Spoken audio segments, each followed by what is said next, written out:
2024 को लेके काफी उत्सुकता है और आई थिंक वही होगा जो 2019 में हुआ था।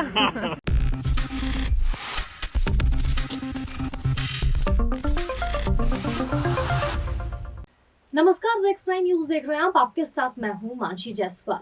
बॉलीवुड एक्ट्रेस कंगना रनौत के बारे में तो आप जानते ही होंगे। बॉलीवुड एक्ट्रेस कंगना रनौत लगातार चुनावी मुद्दों पर खुलकर बोलती हुई नजर आती हैं। प्रधानमंत्री नरेंद्र मोदी का और भारतीय जनता पार्टी का अक्सर वो समर्थन करती हुई नजर आती है। वहीं कांग्रेस पार्टी और तमाम विपक्षी पार्टियों पर निशाना साधती हुई नजर आती हैं। राजनीति में जिस तरीके से वो मुखर है, कहा जाता है कि वो जो है कहीं से भी इलेक्शन लड़ सकती है, यानी कि हरिद्वार से या फिर उत्तराखंड से उनकी कई बार खबरें आई हैं कि वो इलेक्शन लड़ सकती है। हालांकि इस बात की पुष्टि अभी तक खुद उन्होंने नहीं की है, लेकिन जिस तरीके से वो बयानबाजी करती रहती है उससे कहीं ना कहीं अंदाजा लगाया जा रहा है कि राजनीति में वो चुनाव लड़ सकती हैं। अब ऐसे में जो है एक और उनका बयान सामने आया है जिससे ये अटकलें तेज हो गई हैं। दरअसल फिल्मों में अपने अभिनय का लोहा मनवा चुकी बॉलीवुड अभिनेत्री कंगना रनौत क्या अब राजनीति में कदम रखने की सोच रही हैं? ये सवाल अब उठ रहा है। क्या वो 2024 में होने वाले लोकसभा चुनाव में इलेक्शन लड़कर नेता के तौर पर अपनी नई पारी शुरू करने जा रही हैं? अपने बयानों और कामों से अक्सर सुर्खियों में रहने वाली कंगना ने हरिद्वार में अपने भविष्य की योजनाओं को लेकर कई खास बात बताई हैं। अपनी आगामी पीरियड ड्रामा फिल्म इमरजेंसी की तैयारी कर रही अभिनेत्री कंगना रनौत ने रविवार को हरिद्वार जाकर गंगा आरती की और देवी देवताओं का आशीर्वाद भी लिया। अपनी यात्रा के दौरान उन्होंने आगामी 2024 के लोकसभा चुनावों के बारे में भी प्रतिक्रिया व्यक्त की। कंगना की भाजपा से नजदीकियां जग जाहिर है। कंगना ने कहा कि चुनाव को लेकर लोगों में काफी उत्सुकता है, लेकिन 2024 में वही होगा जो 2019 में हुआ था।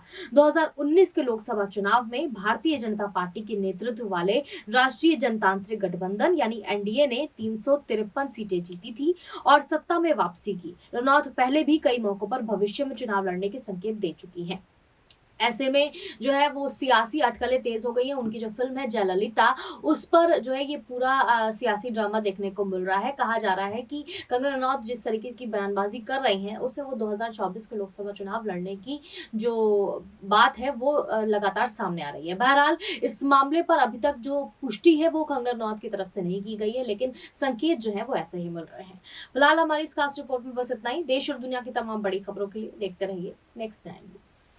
जी, हमारा सौभाग्य है कि ऐसे पुण्य के काम करने का मौका मिलता रहता है और गंगा जी के साथ में स्वामी जी के भी दर्शन करने का मौका मिला, इनका आशीर्वाद हमें मिला, तो हमारे लिए बहुत ही सौभाग्य की बात है। मैडम, मोदी जी ने बनारस कहते हैं गंगा मेरी माँ है, आप क्या कहना चाहेंगे? आप हरिद्वार माँ, क्योंकि हरिद्वार से गंगा सब देश में जाती है। जी, तो गंगा को लेकर जितना भी जागरूकता आ रही है, चाहे गंगा को सफाई से लेकर हो या हमारी संस्कृति में और हमारे धर्म में गंगा जी का क्या महत्व है उसके प्रति जागरूकता हो, ये हर तरीके से हमारी ये जो करंट गवर्नमेंट है उन्होंने ये संभव किया है। नहीं तो आपको पता है कि पहले क्या दुर्दशा थी, और जिस तरह से नदियों की जब दुर्दशा होती है, धर्म स्थानों की दुर्दशा होती है, तो मानवता की भी फिर दुर्दशा होने लग जाती है। वो एक तरीके से संकेत ही होते हैं इन सब चीज़ों के।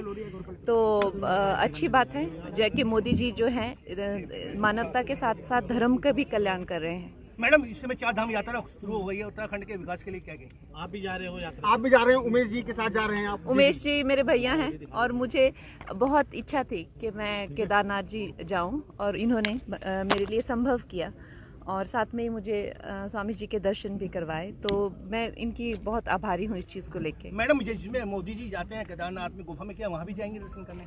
वहाँ डेफिनेटली हमारी तो इच्छा है कि हम वो सब जगह जाएं जो बहुत फेमस है, और हमारे महाभारत में भी इसका खास उल्लेख किया गया है कि केदारनाथ जी जो है पांडव वहाँ पे गए थे और द्रौपदी के साथ में, और उन्होंने वहाँ पे पूरा जो उनको अपने एक पिनांस का उनका पूरा एक चैप्टर है महाभारत में, क्या क्या उन्होंने वहाँ पे किया था। और मैंने जिस दिन से वो पढ़ा है उस दिन से मेरी ऐसी इच्छा थी कि मैं जाऊँ केदारनाथ, और मुझे अब सौभाग्य प्राप्त हो रहा है। मैडम, स्वामी जी से कोई वार्ता हुई, धर्म के बारे में कुछ चर्चा हुई? स्वामी जी से बस वही है कि अब हमें इनके साथ में थोड़ा समय मिले। अब तक तो आप लोग भी अंदर थे, तो कहाँ हमें ना बात करने दिया, ना इतना शोर बहुत ज़्यादा था।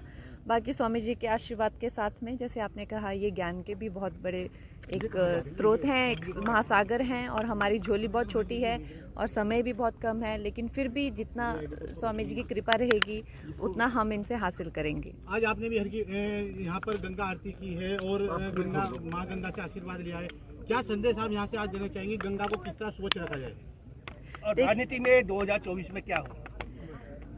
देखिए, सबसे पहले तो नदियाँ हमारी चाहे जो भी हों, हमारी चाहे गंगा जी हों या कावेरी जी हों या जमुना जी हों या जो विलुप्त हो चुकी हैं सरस्वती जी हों, तो हमें यही सीख मिलती है कि हमें नदियों अपने कल्याण के लिए नदियों का कल्याण करना है। ये तो हमें सीख, और इतना तो कॉमन सेंस हमें है ही है, तो वो तो है ही है। बाकी जो गंगा जी, जो देवी गंगा जी की महत्वता है, उसका हमें विचार करना चाहिए और उसको हमेशा ही ध्यान में रखते हुए गंगा जी को जो है साफ रखना चाहिए।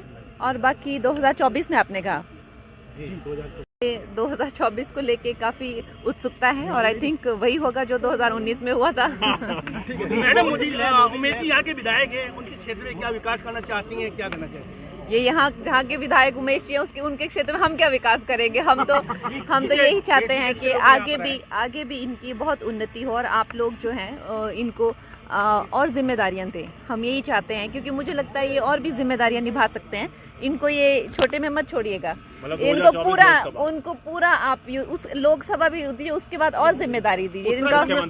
शूटिंग की कई जगह हैं, यहाँ पर शूटिंग करना चाहेंगी अगर मौका मिलता है? जी बिल्कुल, हम डेफिनेटली शूटिंग करना चाहेंगे यहाँ पे। Thank you madam. जितना विवाद चल रहा है उस पर विवाह को लेकर, विवाह का जो चल रहा है, विवाद चल रहा है मैडम, उसको लेकर सर देखिए, जो शादी होती है वो दिल के रिश्ते होते हैं, है ना? आप ये सभी जानते हैं। और शादी जो है दिल के रिश्ते होते हैं। जब लोगों के दिल मिल गए हैं तो बाकी वो जो उनकी प्रेफरेंस है उसमें हम क्या बोल सकते हैं। मैडम, दूर से चारधाम में यात्री आए हैं यहाँ सिंह धामी, क्या मांग करेंगे उनसे कि चारधाम यात्रा सकुशल संपन्न कराएं बढ़िया से? हमारे लिए तो जो है, जैसा कि मैंने बताया, उमेश भैया ने अच्छा इंतजाम करके रखा है और बाकी ये हैं यहाँ के कर्ता धर्ता, आप इनसे पूछिए। हम तो फिल्म एक्टर हैं यहाँ पे, तो उसी कैपेसिटी में हम आए हैं। और मुझे तो जो जहाँ देखो वहाँ पे ये जिसे देवभूमि कहते हैं, हर जगह देवता ही देवता और खूबसूरती दिख रही है। हम तो प्रसन्न हैं बस यहाँ आके। बॉलीवुड की बात की आपने, सलमान खान को भी धमकी मिल रही है जेल से, लॉरेंस बिश्नोई जैसे आकर धमकी दे रहे हैं, आप किस तरह देखते हैं जिस तरह धमकी दी जा रही है? आप मतलब सारी समस्याएं देश की मुझसे आज ही सॉल्व करवा लेंगे? सारे देश की समस्याएं मुझसे आज ही सॉल्व करवा लेंगे आप?